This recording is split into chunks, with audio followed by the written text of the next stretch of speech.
이산수학 Discrete Mathematics Logic Application Part 동영상 강의입니다.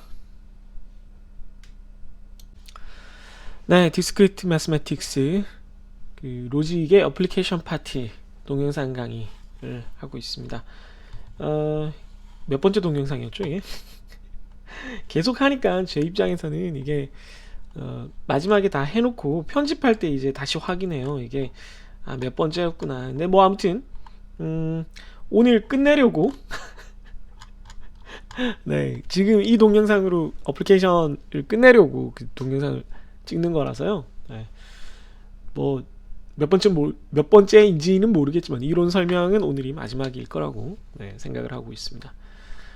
이 동영상을 찍는 지금은 여러분들이 보고 계시는 강의 이 동영상 시리즈와 이 이산수학 그 강의 자료 형태를 처음으로 만든 해예요. 그러니까 이전에는 특정 어떤 교재를 제가 그 메인 텍스트북으로 선정을 해놓고 주교재로 선정을 해놓고 거의 그 내용에 이제 준해서 여러분들한테 강의를 드렸다면은 지금 이 동영상을 찍고 있는 2학기를 기준으로는 제가 무슨 생각이 들어서 감히 그런 욕심을 부렸는지는 모르겠지만 그 여러 이산수학 책들, 국내에서 국외에서 많이 쓰는 책들을 이제 인터넷으로 좀 검색을 해보고 그 교재로 강의 계획서들을 막 여러 학교의 여러 교수님이 쓰시는 것들을 다 참고를 해서 요런 파트를 꼭 다루시는구나를 좀 정리한 다음에 제가 생각했을 때 그동안 그래도 몇 년 가르쳤으니까 요런 파트는 좀 시간이 걸리더라도 좀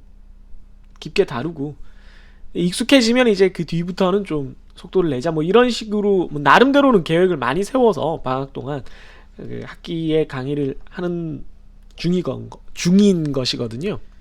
예, 중이거든요. 예, 것을 굳이 쓰려는 그런 나쁜 말하기 습관, 글쓰기 습관을 버려야 되겠죠. 아무튼 그러다 보니까 처음이라서 아주 능숙하게 뭐 그렇다고 뭐 제가 뭐 자주 한 과목은 뭐 아주 능숙해지는 건 아니지만 상대적으로 좀 제 과목 중에서도 아주 매끄럽게 혹은 능숙하게 진행되지 않는 측면들도 있을 겁니다. 저는 모르죠. 학생 여러분들 입장에서 그렇게 느끼실 수 있다는 거고요. 그래서 좀 미안하기도 하지만 어쨌든 제 입장에서는 좀 큰 마음 먹고 이제 도전하는 거라서 설레기도 하고 이게 잘 돼야 될 텐데 이런 생각이 있어요.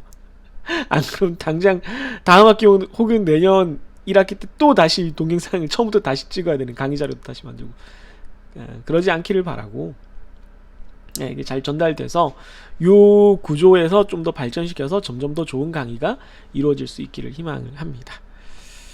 네, 아무튼 뭐 그래서 그 계획을 세우고 강의 컨텐츠들을 이렇게 나열을 했을 때 그 로직의 큰 덩어리가 뭐 조금 있다가가 아니라 요 다음에 바로 아마 아규먼트가 붙을 텐데 그 정도가 붙는 걸 제외하면 로직 파트가 이제 거의 끝나가요.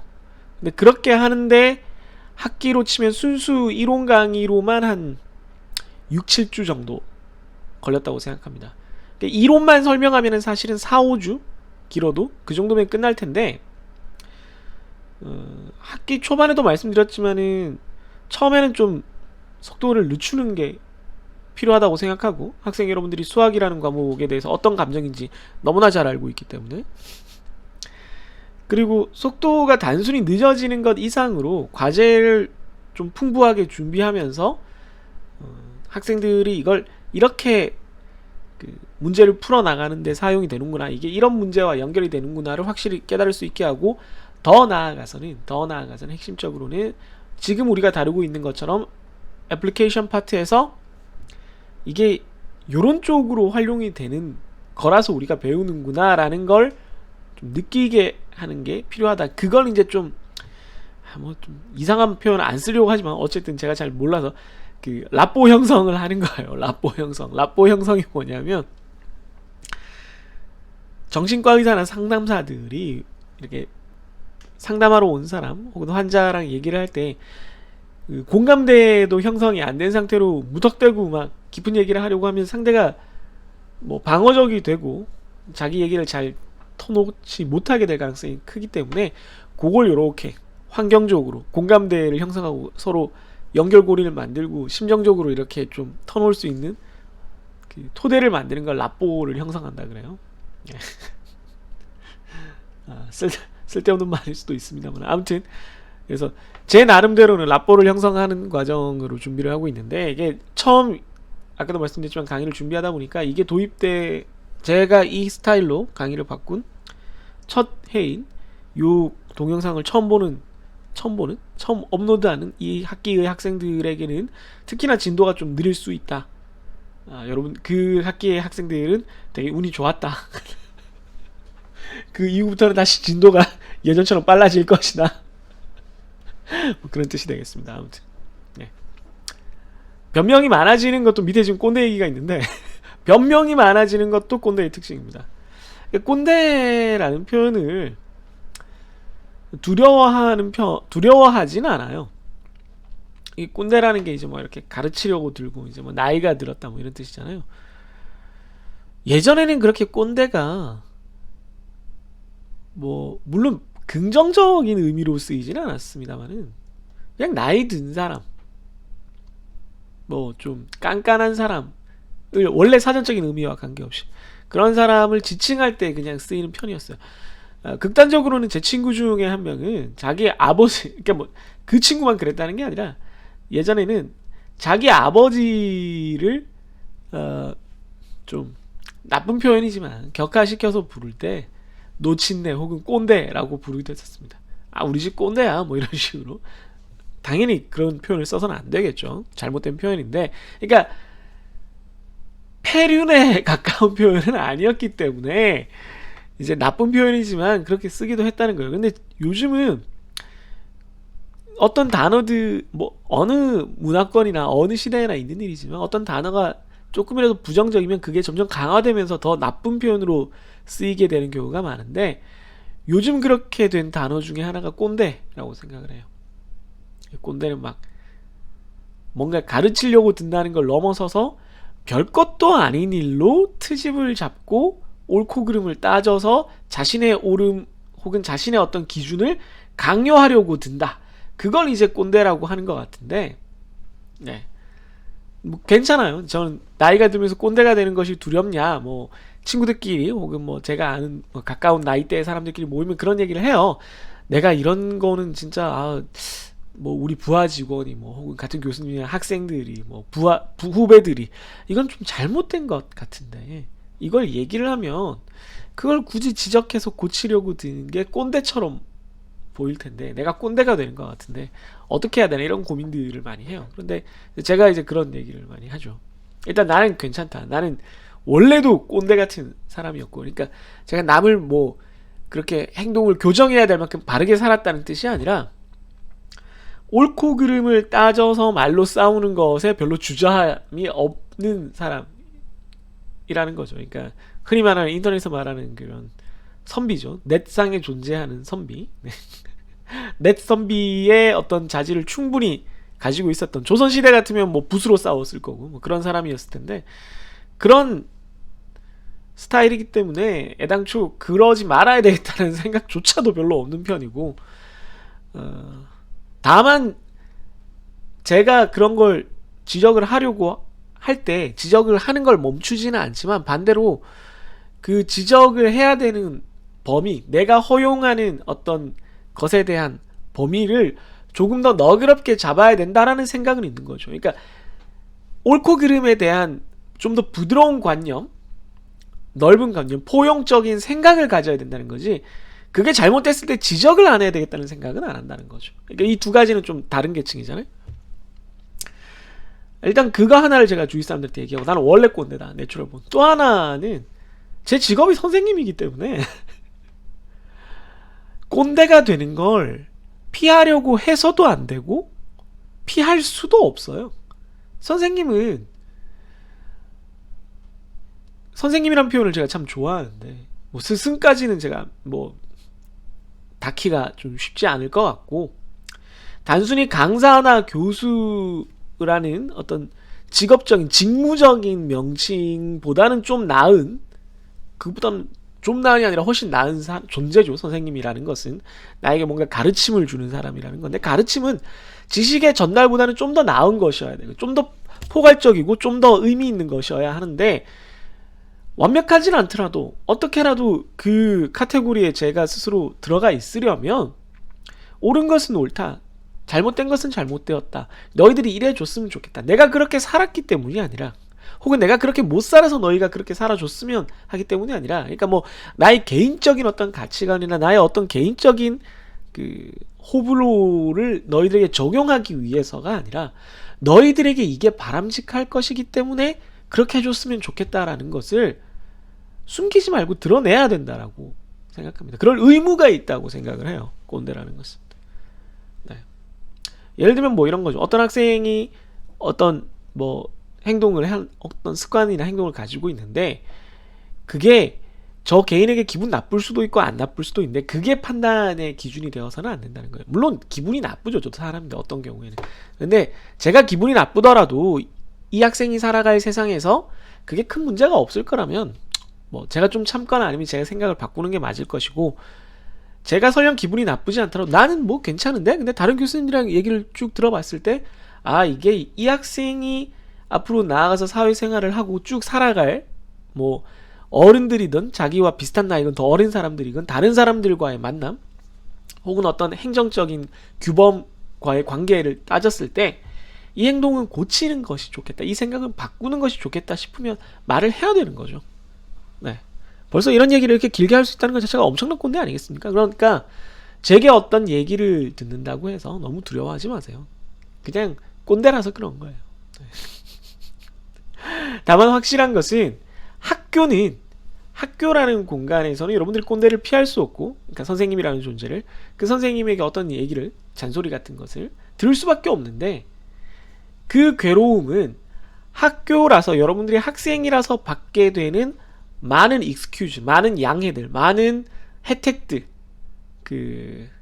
마치 약간 좀 극단적인 표현이지만 법 체계상 미성년자라서 촉법소년이라서 처벌을 피할 수 있는 많은 그런 혜택들, 좀 특별한 대우들에 비하면 별것 아니라는 겁니다.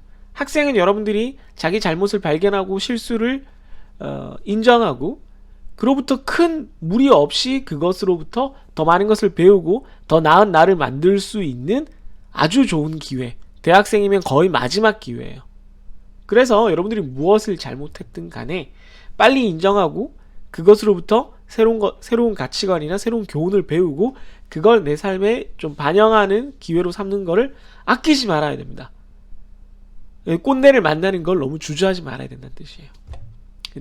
쓸데없는 간섭을 받으라거나 쓸데없는 고통을 받으라는 뜻은 절대 아니지만, 뭐만 얘기하면 아우 꼰대, 아우 듣기 싫어, 그렇게 살아도 되는데, 여러분들이 학교를 마치고 언젠가는 그 이야기를 피할 수도 없는 상황, 그리고 그 이야기가 단순히 이야기가 아니라 여러분들의 실질적인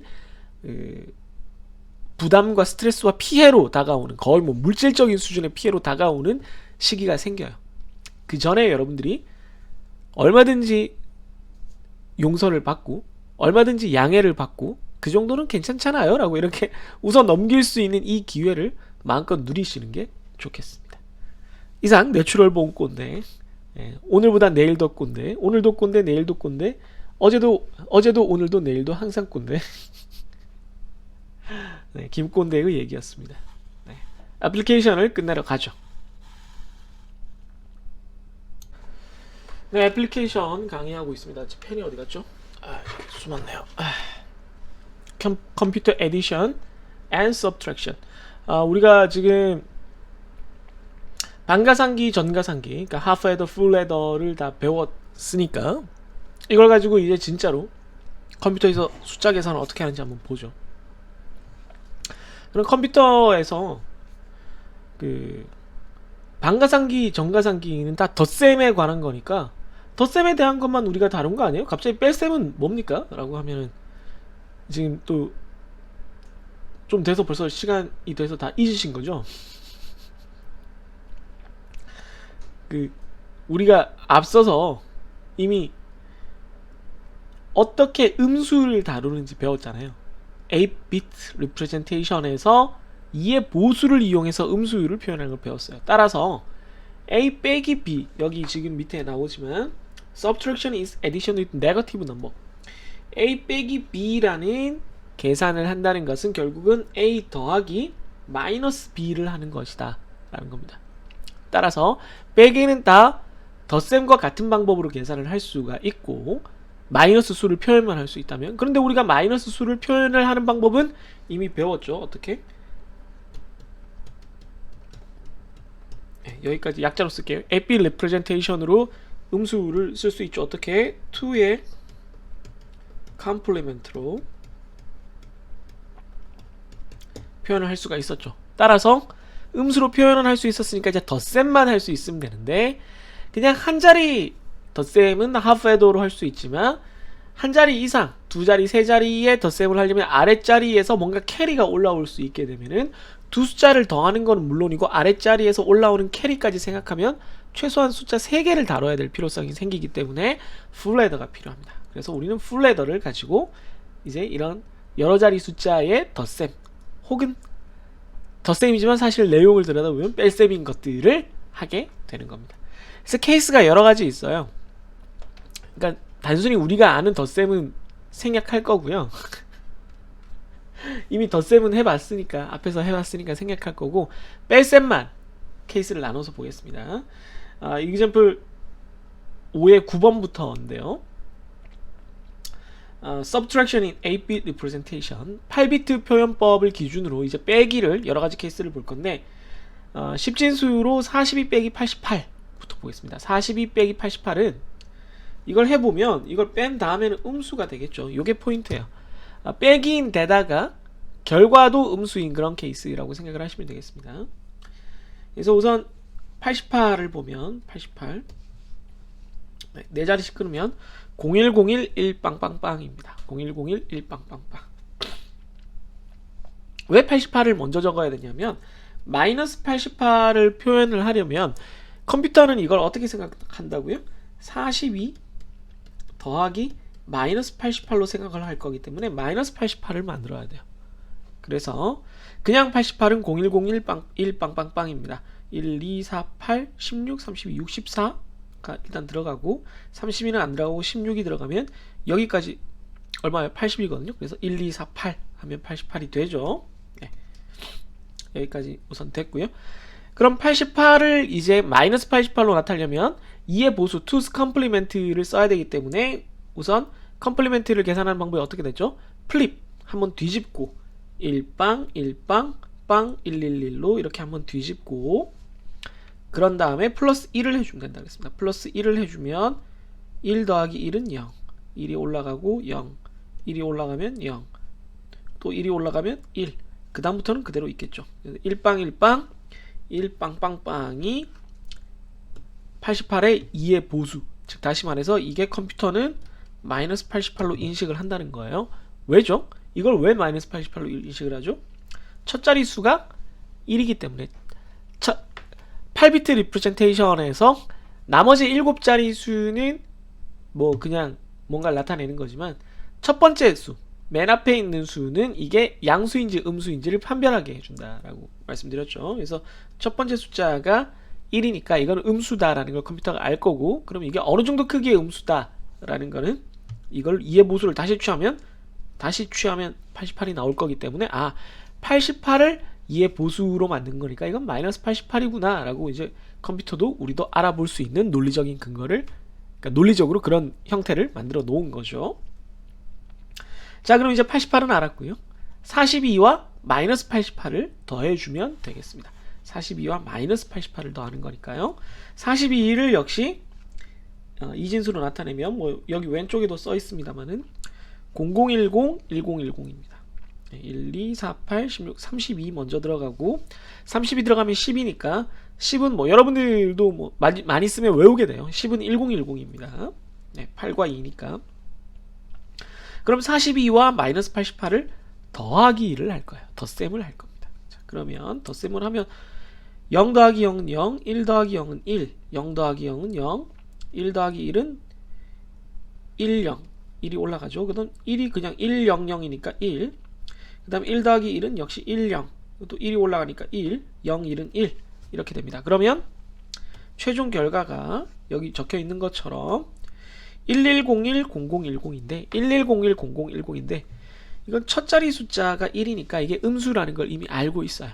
음수라는 걸 이미 알고 있습니다. 그러면 우리는 이건 이미 십진수의 결과로부터 십진수 요거 이렇게 계산해서 마이너스 46일 거라는 걸 이미 알고 있어요. 그럼 이게 여러분들이 모르면 이게 정말로 마이너스 46인지를 확인해야 돼요. 컴퓨터는 여기서 끝나요. 네. 컴퓨터는 여기까지 합니다. 컴퓨터는 요대로 그냥 메모리에 저장해놓고 끝내요. 그런데 이제 이걸 어떻게 사람한테 보여줘야 되잖아요. 우리는 출력을 42 빼기 88 계산해줘 하고 엔터 누른 다음에 만약에 답이 11010010으로 나오면 이게 뭐야 라고 생각할 거란 말이죠. 그러니까 이런 미개한 인간들을 이해시키기 위해서 컴퓨터가 다시 한번 뭔가를 해줘야 되죠. 어떻게? 이게 음수라는 걸 알았으니까 인간들을 위해서 앞에다가 마이너스는 적어주자. 그리고 그 마이너스 뒤에 와야 되는 숫자의 크기를 다시 2의 보수를 적용을 해서 투스 컴플리멘트를 다시 한번 적용을 해서 인간에게 보여주자 이겁니다. 이거 잘못됐네요. 죄송합니다. 여러분들 강의 자료는 제가 제대로 할게요. 네. 이게 네. 마이너스 아이고 오타가 있는데 네. 마이너스 46이죠. 그래서 1101 0010을 이제 뭐 어떻게 해서 이게 2의 보수로 나왔는지 알기 위해서 얘를 다시 2의 보수로 만드는 거죠. 그러면 또 플립을 하면 0010 1101 이렇게 되고 다시 플러스 1을 하면 여기다가 1을 해주면 1 더하기 1은 1 올라가고 그 다음 1이 그냥 내려오고 나머지부터는 올라가는 거 없으니까 그대로 끝나겠죠. 그러면 0010 1110이 최종 결과값이 되겠습니다. 요걸 해석을 해보면 1, 2, 4, 8, 16 비었고 32니까 계산해보면 14에 30이니까 46이죠. 네, 요 값이 46이라는 걸 여러분들이 알 수 있고 46의 보수로 요 숫자가 만들어졌으니까 그럼 요 숫자가 마이너스 46이구나. 그러니까 컴퓨터가 마이너스 46을 출력을 해주면 되겠구나 라고 이제 컴퓨터가 우리를 위해서 보여주는 거죠. 그래서 컴퓨터가 여기까지 계산을 하고 오케이 마이너스고 요 숫자는 46 이렇게 표현을 해주는 겁니다. 이해됐죠?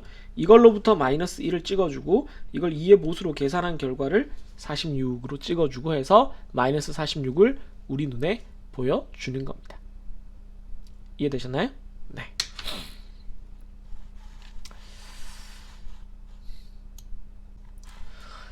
네, 다른 예제를 또 살펴보죠. 이번에는 75 빼기 37을 하는 경우를 생각해 보겠습니다. 75 빼기 37이면 결과값은 양수가 나와요. 네, 그게 좀 다르다는 거죠. 네, 그런데 어쨌든 마이너스 37을 더하는 거잖아요. 75 더하기 마이너스 37을 해야 되니까 37의 음수값을 구하도록 하겠습니다. 그러면 37을 이제 우선 이진수로 표현을 하면 뭐 75랑 37을 여기다가 다 이제 이진수로 표현해놨지만 37이 0010, 0101이잖아요. 1, 2, 4, 8, 16, 32 해놓고 5니까 0101이죠. 그래서 이 37을 마이너스 37 표현하기 위해서 우선 한번 플립해주고 1101 0101 반대로 1010 된 다음에 플러스 1 해주면 마지막 자리 그냥 1 올라가고 올림수 없으니까 나머지 다 그대로 써주면 되겠습니다. 따라서 1101 1011입니다. 첫 자리가 1이니까 이게 음수라는 걸 우리가 알 수가 있어요. 이게 마이너스 37인 거죠. 컴퓨터 입장에서. 자, 그러면 이제 75를 다시 이진수로 나타내고 0100 1011 1, 2, 4, 8, 16, 32, 64 한 다음에 11이 남아야 되니까 1010이 10이고 1011이 11이에요. 11이에요. 그래서 75를 0100 1011로 나타낼 수 있고 거기다가 마이너스 37을 더해줘야 되니까 바로 위에서 구한 1101 1011을 더해주면 되겠습니다. 이게 말이 자꾸 꼬이네요. 그래서 덧셈을 해보죠. 1 더하기 1은 1, 0. 1이 올라가죠. 그 다음에 1, 1, 1. 3개니까 1, 1. 그 다음에 1, 0, 0은 1. 1 더하기 1은 위에 하나 올리고 1, 0. 그 다음 또 1, 0, 1이니까 3개가 1, 0으로 결론이 나죠. 그 다음 1은 그대로 1로 내려오고 여기에 또 1, 1이 있네요. 1, 1은 1, 0. 그런 다음에 1, 0, 1이니까 위에 하나 올리고 1, 0. 자, 그럼 1입니다. 자, 여기서 이제 여러분들이 헷갈리는 게 조금 나오는데 주의할 게 나오는데 8비트 표현법 8비트 레프레젠테이션은 여기까지 8자리까지죠. 그런데 9번째 자리에 1이 나타났습니다. 네, 이건 무시하시면 돼요.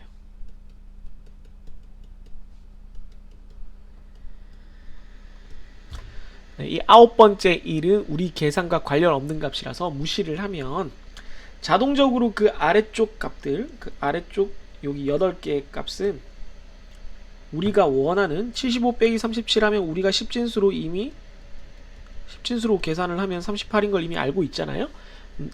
깔끔하게 이게 9자리 넘어갔는데요? 아니요. 넘어간 게 아니고 걔를 무시하면 자동적으로 딱 우리가 원하는 양수 숫자가 나옵니다. 정말로 그런지 확인해 보면 1, 2, 4, 8, 16, 32가 들어갔고 얼마가 들어갔죠? 2와 4가 들어갔으니까 딱 38이 됐죠. 네. 38로 딱 떨어진 것, 38이 정확하게 나온 것, 우리가 10진수로 계산했을 때처럼 나온 것을 알 수가 있습니다.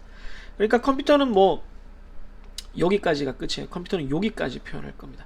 요 9번째 자리는 무시하고 여기까지 컴퓨터가 표현할 거고 이걸 사람한테 보여줄 때는 10진수로 바꿔서 결과 값은 38입니다. 이렇게 표현을 할 겁니다. 네, 여기 왼쪽에도 적어놨지만 9번째 자리는 네, 무시합니다. 네, 9번째 자리는 무시하라고 적혀있죠.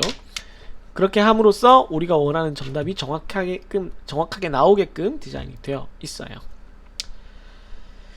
자, 그럼 또 하는 케이스를 봤고요. 이제 요 뭐 케이스가 달라지는 거에 대해서 여러분들이 크게 어렵지 않을 거고 다음 케이스 뭐 앞에서 미리 설명을 했어도 되고 뭐 지금 계속 반복해서 설명을 해도 되지만 이렇게 계산을 실제로 이제 이렇게 본격적인 요 계산을 하다 보면 왜 풀레더가 필요한지 여러분들 다시 한번 실감을 할 수가 있습니다. 첫 번째 자리는 숫자 2개만 다루기 때문에 필요가 없는데 그 다음에는 이렇게 올림수가 있어서 숫자 3개를 한꺼번에 더하게 됐잖아요. 그죠?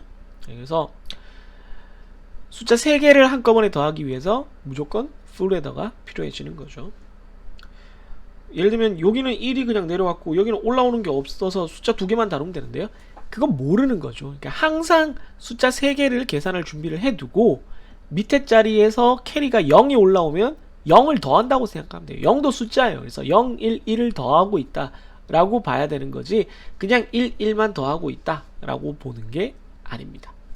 어떤 경우에 올라오는 수가 있냐 없냐를 가지고 매번 회로를 따로 적용하는 게 더 힘들잖아요. 네, 그래서 맨 아래 자리는 하프 헤더로 계산할 수 있지만 그 위쪽 자리는 다 풀 헤더로 계산을 하는 것이 기본입니다. 다 풀 헤더를 배치를 해 놓는 거예요. 이해하셨죠? 네. 네. 애플리케이션 강의 자료 마지막 페이지네요. 나중에 이 동영상 강의를 추가로 할 때는 한 페이지가 더 늘어날 수도 있겠지만 네. 그런 쓸데없는 그 자꾸 변명을 늘어나서는 안 됩니다. 아무튼 보죠. 컴퓨터 에디션엔 서브트랙션의 예제 세 번째 케이스입니다.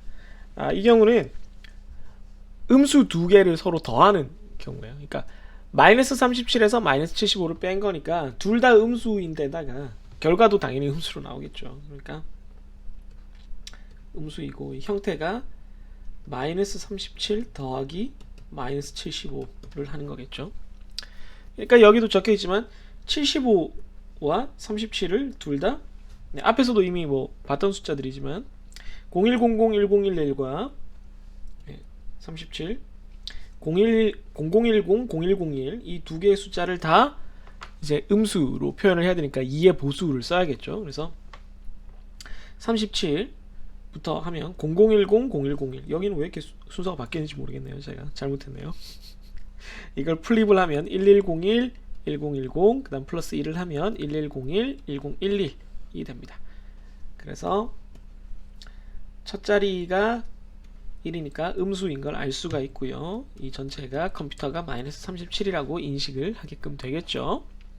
75도 01001011인데 이걸 플립을 먼저 하면, 그러니까 0과 1을 뒤집으면 1011 0100 이 되고, 거기다 1을 더해주면 이것도 뭐 올림이 나올 게 없어서 간단하네요. 1011 0101로 역시 첫 자리가 1이니까 음수라는 걸 알 수가 있는 마이너스 75의 값이 되겠습니다. 자, 이제 이 두 개의 값을 서로 더해주면 되겠죠. 마이너스 37, 마이너스 75를 여기다가 그대로 나열을 해주고요. 네. 위에서 계산한 값을 그대로 옮겨 적어주고 더해주면 첫 번째 자리는 하프 헤더로 가능하죠. 1, 1은 1, 0이 됩니다. 그 다음에 110이니까 역시 또 1, 0이 되죠. 101은 또 1, 0이 되고요. 110도 역시 1이 두 개니까 1, 0이 되고 111, 1이 세 개니까 1, 1이 됩니다. 101은 또 1, 0이 되고 110이니까 또 1, 0이 됩니다. 그런 다음에 111이니까 111이면 1이 하나 벗어나요. 심지어 1이 하나 벗어나요. 그런데 이거는 어떻게 한다고요? 네, 무시해야 되는 거죠. 이해되셨나요? 네. 무시하면 그래도 남는 첫 자리 수가 이번에는, 아까는 9번째 자리를 무시했는데 남아있는 제일 높은 자리 8번째 자리가 1이어가지고 0이어가지고 양수였잖아요. 이번에는 남아있는 게 1이에요. 그래서 음수입니다. 그래서 이게 우리는 이미 마이너스 110이라는 걸 실제로 알고 있고, 컴퓨터도 여기서 끝나는데, 컴퓨터는 여기서 끝나요. 9번째 자리는 무시하고 컴퓨터도 여기서 컴퓨터는 끝나는데, 이걸 우리에게 보여주기 위해서 앞에가 1이니까 음수구나, 그 다음에 나머지는 어떻게 2의 보수를 처리해서 얼마인지를 찍어주는 거죠. 해서 보면 지금 결과로 나온 1001, 0000, 1001, 0000을 뒤집어주면 0100, 1111인데 여기다 1을 더해주면 1 더하기 1은 10, 10, 10, 10 계속 넘어가면 여기가 1이 되고 나머지는 다 빵이 되죠. 0111, 0000이 됩니다. 그럼 1, 2, 4, 8, 16, 32, 64 하면 96에다가 112가 되죠. 네, 그래서 요 값이 112가 되니까 컴퓨터 입장에서 여기서 112를 가져오고 여기서 마이너스를 가져오고, 네, 정확히 하자면 이렇게 해서 마이너스 112를 사람들에게 보여주게 되겠습니다. 이해됐나요? 네, 요렇게 AP 리프레젠테이션에서 물론 계산 범위가 마이너스 128에서 플러스 127까지를 벗어나서는 안 되겠지만, 이게 8자리 그 표현법이다 보니까 0에서 255까지 쓸 수 있는 거를 0 빼고 117개, 128개로 이렇게 나눠서 플러스 마이너스에다가 배치를 한 거다 보니까 이제 그걸 넘어서는 숫자는 사실은 다른 표현법을 쓰거나 이 메모리를 2개 이상 할당하거나 뭐 이렇게 해야 돼요. 그런데 일단 우선 여기서 쓰는 방법만 보여드리면, 요 범위의 숫자 내에서 컴퓨터가 실제로 어떻게 계산을 하는지를 보여드리면 이런 식이라는 겁니다. 음수를 표현하기 위해서 2의 보수를 사용을 하고, 빼기를 하기 위해서는 마이너스를 더하는 것처럼 한다. 그런 다음 결과값에 대해서는 컴퓨터는 그대로 그냥 저장을 하면 끝이지만, 그걸 사람한테 다시 보여줄 때는 이게 마이너스인 경우, 첫 번째 자리가 1인 경우는 이게 마이너스니까 다시 2의 보수를 취해서 이렇게 사람한테 변환해서 보여준다. 이런 내용을 이해해 주시면 되겠습니다. 이 예제들을 처음에는 그냥 이렇게 일일이 따라 하다가, 처음에는 아니라 한 번은 그냥 강의 들으면서 따라 하다가 그 다음에 진짜로 할 때는, 진짜 내가 이걸 이해했는지 확인할 때는 다 비우고 마이너스 37, 마이너스 75만 어디 노트에 써놓고 이걸 쭉 오른쪽 표를 다 만들어 볼 수 있으면 되는 거예요. 여러분들이 이걸 다 할 수 있으면 제대로 이해를 한 겁니다. 꼭 한번 해보세요. 뭐 이건 뭐 예고를 하나 안 하나 이런 문제는 어느 이산수학 선생님이 이건 정가상기 반가상기 가르치고 나서 A-비트 레프레젠테이션 가르치고 나서는 뭐 문제 배점의 문제지 안 낼 수는 없을 거예요. 네, 그러니까 한번 확인을 하고 잘 익혀두는 게 좋겠습니다. 네. 네, 애플리케이션 강의 파트가 끝나고 제가 마지막 페이지에 넣어 놓은 건데요. 외국 우리나라 치면 뭐 DC나 뭐 이렇게 유머 많은 사이트, 오유나 뭐 이런 사이트들 처럼 외국에도 이렇게 게시판 많고 이런저런 글 많이 쓰는 뭐 좀 안 좋은 글도 많지만 그런 사이트가 레딧인데, 레딧이나 아니면 뭐 다른 커뮤니티를 돌아다니다가 대학 생활과 관련된 짤이 있으면 제가 좀 많이 줍는 편이거든요. 뭐 검색을 해서 찾아다니기도 하지만. 그래서 그 중에 한두 가지를 늘 이렇게 넣어 놓습니다. 이번 짤은 My math teacher trying to explain how to solve the math problem. Me 이렇게 돼 있는데, 이게 뭐냐면 왼쪽은 내 수학 선생님이 수학 문제를 어떻게 푸는 건지 알려주려는 모습이에요. 설명을 하는 모습입니다. 되게 막 열정적으로 제발 내 말 좀 들어, 막 이거란 말이야, 막 이렇게 외치고 있다는 거죠. 막 되게 절박하게 외치고 있는 거고, 오른쪽은 그 수업을 듣는 내 모습이죠. 미 어쩌라고 뭐 이런 표정인 거죠.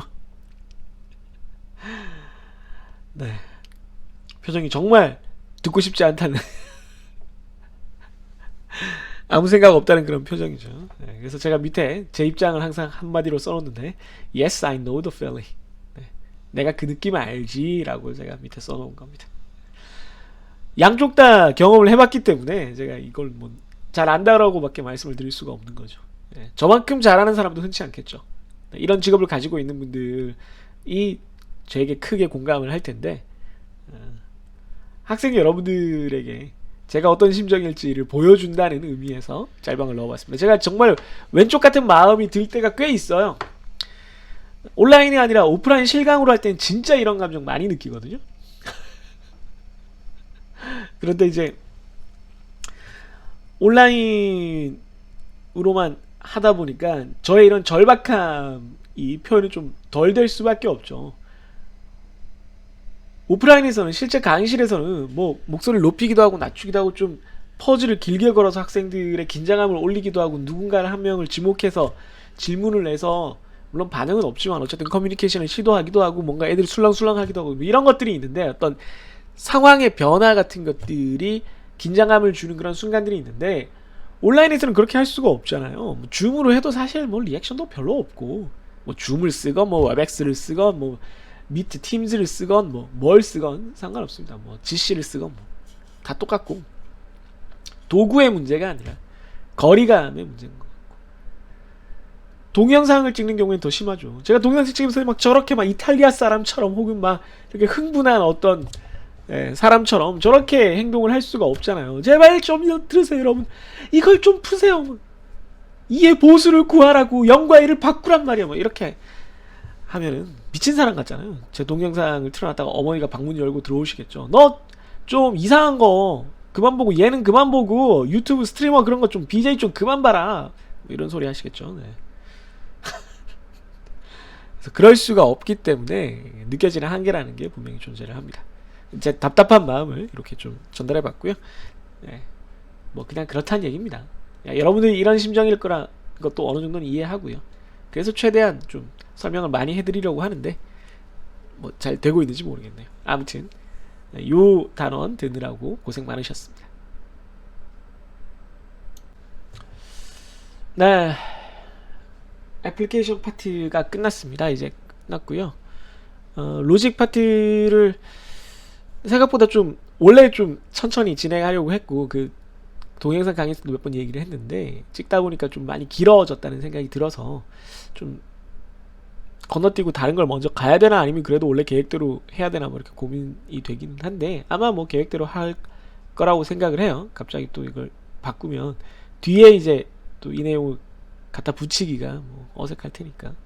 아무튼 뭐 슬슬 이제 템포를 올려야 될 때가 왔다 라는 생각이 들면서 여러분들에게 좀 경고를 미리 해줘야 되지 않나 이렇게 예의상 선전포고, 알람, 알러트, 네, 뭐 줘야 되지 않나 그렇게 생각이 듭니다. 그런 책임감이 드네요. 강의를 듣는 여러분들이 어느 정도는 좀 뭐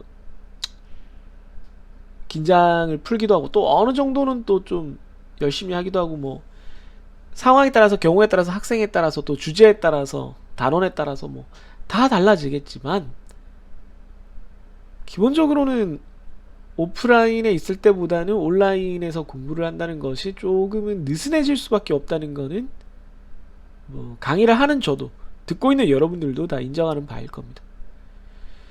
그걸 어떻게 좀 극복할 거냐. 뭐 궁극적으로는 뭐 이상적으로는 오히려 오프라인에서만 강의를 할 때보다 훨씬 더 나은 뭐 성과를 얻도록 뭐 어떻게 해야 되지 않냐 뭐 이런 얘기를 하는데, 그건 정말 이상적인 얘기고 그런 날이 오면 좋겠지만 그런 일은 쉽지 않을 것 같고요. 그것도 뭐 오프라인 온라인을 좀 왔다 갔다 섞어서 하는 경우에나 가능한 얘기 같고, 뭐 코로나 사태 뭐 여러 가지 상황의 변화 때문에 갑작스럽게 모든 과목을 온라인으로 듣고 있는 많은 학생들의 입장에서, 또 그렇게 강의를 하고 있는 제 입장에서 의 1차적인 목표는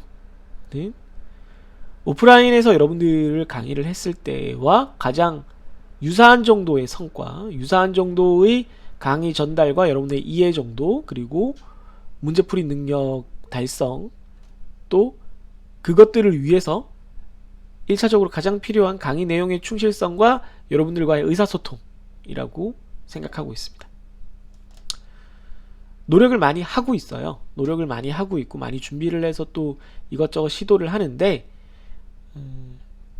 할 때마다 늘 걱정이 된다는 얘기를 이렇게 토로를 할 수밖에 없는 게, 커뮤니케이션을 아무리 시도해도 뭐 강제하지 않은 한은 학생들의 마음 상태나 의견을 들을 수 있는 방법이 없기 때문에, 그냥 커뮤니케이션이란 건 한쪽에서 아무리 시도해도 그냥 거절, 안물 이렇게 하면 끝나는 거잖아요. 네. 그래서 이게 한계가 있다 보니까 계속 이렇게 좀 시야가 뿌연 안개 속을 이렇게 더듬어가면서 진행하는 느낌일 수밖에 없고, 불안감과 약간은 기대감도 물론 늘 있지만 대체로 불안감과 걱정이 가득한 상태일 수밖에 없습니다.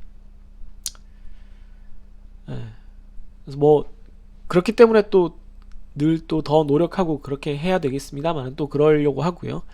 학생 여러분들이 이 교과를 들으면서 어느 정도의 성취를 할지, 어느 정도의 만족감, 어느 정도의 충실한 수업 그 학습을 할지를 선생님으로서는 좀 더 알았으면 좋겠다라는 바람이 있는 것이죠. 네, 원래 강의 계획에서 되게 큰 파트인 요 단원까지가 끝나고 나니까 좀 그런 생각이 많이 드네요. 네, 그러면 학생 여러분, 네, 재밌게 너무 힘들지 않게 들었기를 바라고, 또 다음 강의 동영상, 문제풀이 동영상에서 만나 뵙도록 하죠. 네, 수고 많으셨습니다. 꽤 긴 내용이었죠. 정말 수고 많으셨고요. 다음에는 좀 더 좋은 강의를 할 수 있도록 노력할게요. 그러면 다음 동영상에서 만나도록 할게요. 안녕히 계세요.